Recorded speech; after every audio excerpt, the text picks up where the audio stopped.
Good morning, friends, and welcome back to Our Blooming Catholic Life with Deanna Williston. I know a lot of you are doing like Nineveh 90, Exodus 90, and Fiat 90, and I thank you for taking the time to watch my little vlog here, and I hope it's helping you on your journey. You're about a week in, and God bless you. I hope everyone out there is just really praying for you to make the most out of this experience. I know I did a Nineveh 90 a couple of years ago, and it made a huge difference in my life. And a lot of it, I didn't see the fruits of it right away. I honestly didn't see the fruits until like a year later. And it was kind of like, I miss saying the rosary every day. I miss doing that. I miss doing that. And so there were just a bunch of little things that I've reincorporated back into my life. So don't be discouraged if you're not seeing changes right away. Sorry, there's a little pop-up on my screen. If you're not seeing changes right away, stick with it. It's a beautiful experience. You're opening yourself up to graces, and sometimes graces take a little bit of time to bloom. And that's kind of what I wanted to talk to you about today. You're probably thinking, why is Deanna coming to us looking so crazy sloppy today? So yeah, this is my enormous shirt here. Look how huge this shirt is on me. Is this not ridiculous? This fit me not 2 months ago. This was my favorite comfy shirt to do housework in, and it fit me beautifully. And now it feels like a tent. And again, it's something that I've been working on. I've tried for years to lose weight, and it hasn't worked. And this plan is smart. It's going after my psychology, but it's also making me make really intentional, healthy choices. I was listening to a vlog the other day of, the live radio show that Jeanette Williams does on EWTN. I listened to it on YouTube, so that's why I said vlog. Anyway, she was talking about her word of the year for last year, and one of the words the Lord had given her was intentional. So I'm being more intentional about my choices. Like, I'm meal prepping my breakfast because I know I'm not a morning person, and I grab and go. So I'm being more intentional. I'm savoring my food more so I can eat less because I'm enjoying it more. And you're like, okay, I'm happy for you. That's great. Nice. What does this have to do with anything? It has everything to do with the 90s. I'm learning to control my will. I'm learning to control my appetites. I mean, literally my food appetite, but also my appetite and other things. I'm learning to control myself. And the things on the 90s list that I swore I would not do, I've been doing. So the one that I thought was rude on Fiat 90, telling women they couldn't multitask. And it angered a lot of my friends too. They're like, that's so rude. My job, I have to do it. And I started thinking about it, and I say that myself. I'm like, I couldn't get everything done that I need to get done if I didn't multitask. Sorry, probably not talking straight into the mic. And it's true. I couldn't. Maybe. And the more I thought about it, let me move this over here. The more I realized, yeah, I'm doing everything. I'm doing a crappy job at everything. I'm not being intentional with my choices anymore. I'm kind of flying in, doing exactly what needs to be done, like the minimal, and zipping out because I'm off to something else. And I'm not doing the best job anymore. So now I'm trying to carve out time. This is the time I have to do this. This is the time I have to do that. And I'm going to do it. I'm going to sit and do it all. So I'm trying to be more intentional and really focus on what I'm doing. So it does have a lot. That's what the funny thing. It has a lot to do with the Noom diet plan because I'm being very intentional. I'm savoring even the moment, even doing laundry. I'm like savoring that moment. No, I'm not going to run and do like folding laundry while I'm doing something else, and I'm not paying attention to either thing. Like, and maybe it's watching Jeanette or somebody else's vlog or show on EWTN, and I'm doing it normally while folding the laundry. I think I'm multitasking. Look at all the things I'm doing. But maybe I'm not actually doing a nice job on the clothes, and I'm not really listening. I'm not getting as much out of watching those shows as I could. And so I'm really trying to take the time to slow down. I think my husband's noticing a difference. I don't know. You'd have to ask him about that. He's definitely encouraging. We always talked about if I couldn't make a go of this, in January, you know, I'd have to go get a job, and he's giving me just a little bit more time because I think he's at least seeing fruits in my life. So still, I don't know if I can make a go of this, friends. I'm trying to get the numbers up. So if you're a viewer and you haven't subscribed, I can't monetize. I can't make money off this unless you subscribe. You're helping me out. Subscribing, liking, sharing, every minute that you watch this helps me out. I hope it's helping you too, but it helps me out. I want to be able to continue doing this, but yeah, that begging video was pathetic that I did before, but it's true. You are our bread and butter, and I want to be able to stay home and spend more time on research and have more in-depth topics for you and more guests, but I need to get my viewership up, I'll be honest. And so I've been praying on it.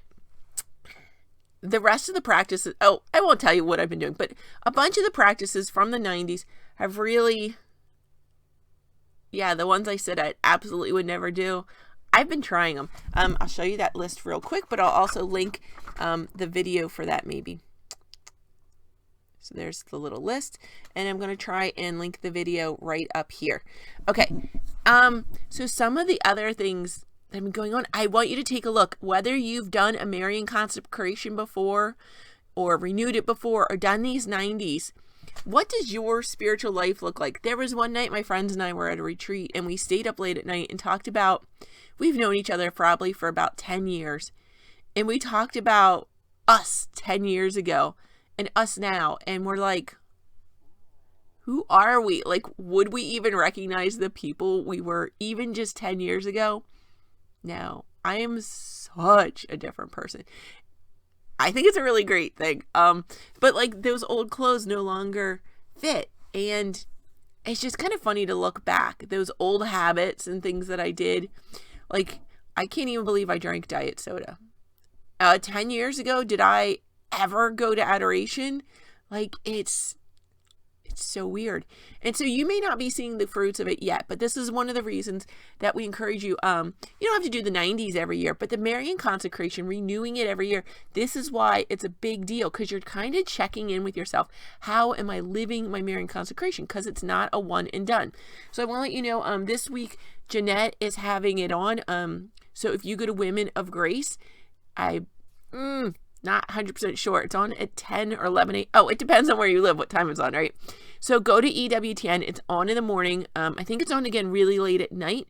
Women of Grace, she's having Sue Brinkman on, and they're talking about Nuber's book, Queen of Militants. That's one of the books I was going to review this week, so I'm not going to do that because she is.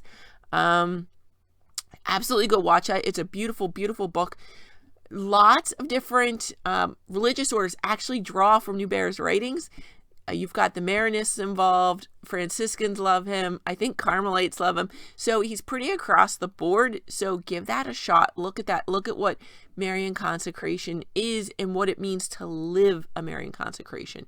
I'm going to try and look at his other book, Union with Mary, and kind of incorporate some Franciscan ideas into it. And that's my hope to get that done for you this week. Now, another thing I'm going to do so I can do a little bit more research for these blogs and bring you high quality content there, at least on the research.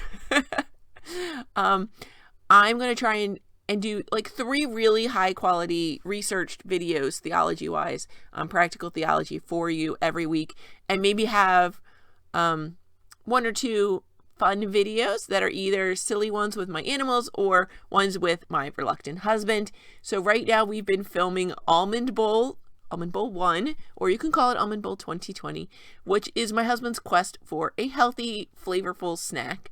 A lot of times you fall into the habit of even getting chips or veggie chips. You're like searching for a little bit of flavor, right? You want to eat healthy, but you're looking for a little bit of, just a little bit of jazz. And so we found flavored almonds. Almonds seem to be the nuts that have the most varied kinds of flavorings in the bulk food aisle. And so we've been testing them out to see which ones he likes best. Now, you may not agree with his testing. And some of the games have been really close so far, but you'll get a kind of a feel for what the different flavors are by watching it. And as usual, goofy husband, he turns into the super goofy mode. Super fun. we've been having a lot of fun. It gets us, instead of just sitting and like watching TV together or even listening to audiobook, we tend to zone out when he gets home from work, and this is just giving us a little bit more quality, goofy time together. And you get to know people just by being silly and spending time with them. So we've been enjoying it. We hope you're enjoying it too. I believe those are going to air this week on Friday, and Saturday are going to be the first two of that series. So we're going to have them go on for a while. There's 9 games. There's 9 games total, and we have 3 already filmed. So we're hoping you're enjoying some of that goofy content, and that you get out there and experiment too with your spouse or your loved one, and try those funny little things for date night or family fun night. Come up with, what are your ideas for family fun night? There's only 3 of us, so board games, meh. We get a little competitive with just 3 of us. And so these are just other ways to interact and have fun and spend time together. Let's see. So I think that's about it. I just really want you to start looking back on your life. What practices did you do then? If you really know me, you know in high school, I was in drumline. And with everything that comes with being, that you might think of stereotypically in drumline. I did not dress the way I dress now. I did not talk the way I talk now. There was a kind heart in there, but I think I had a lot of attitude. And that was really a lot of hurt and searching that was trying to find a home. And the thing drumline provided me was family. It really did. We were a tight unit. And drumline provided family, but then there was a lot of misbehavior going on. And I look back and yeah, I'm a little embarrassed of the stuff I did. And I'm glad that the Lord is not just calling me every day to conversion, but that every day little seeds He's planted along the way. And maybe some of you have planted those little seeds in me along the way that I think they're starting to bloom and get a little better. And I'm very encouraged looking back. So maybe take a day. We've been doing a lot of reflection. We've been doing a lot of work, a lot of aesthetic practices. So take a day, look back, and see how you've grown. It's okay to be proud of what the Holy Spirit is doing in you because you're delighting in the Lord, in His works. And that's totally okay. And then spend a little time in Thanksgiving with the Lord for that. I am so grateful to be so blessed to have this opportunity. Yeah. To look back and just see how I've changed over the years. It's a beautiful thing for me. I hope and pray each of you looks back at your life and you are just like blown away by the kindness and mercy and just beauty of the Lord. God bless, friends.